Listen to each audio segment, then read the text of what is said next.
একটা সুন্দর চেহারার মাইয়া হাতে লালচে একটা স্ট্রবেরি নিয়ে হেসে হেসে ছেলেটার মুখের সামনে ধরল।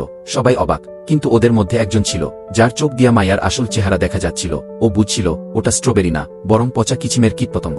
কিন্তু নিজের চোখকেই ভুল ভাবা ছেলেটা সেই স্ট্রবেরি খাইয়া ফালায়। যেই না মাইয়ার সোনালি রঙের আপেলটা মুখে দিল, অমনি সব ভ্রম কাইটা গেল চোখের সামনে। টেবিল ব্রা বাজে কিরা আর দুর্গন্ধ ছড়ানো জিনিস ছাড়া আর কিছুই নাই। সেই সুন্দরী মাইজা আসলে কিচ্ছু না, এক ভয়ানক পেতনি। ছেলেটা কিছু বুঝতে না দিয়া দৌড়াইজা গিয়া দেখে তার দুই বন্ধু একটা মৃত ইঁদুর খাইতাছে। সে বলে পাগল নাকি, ও ওদের দুজনরে আলাদা কইরা নিয়া সব খুলে কইল।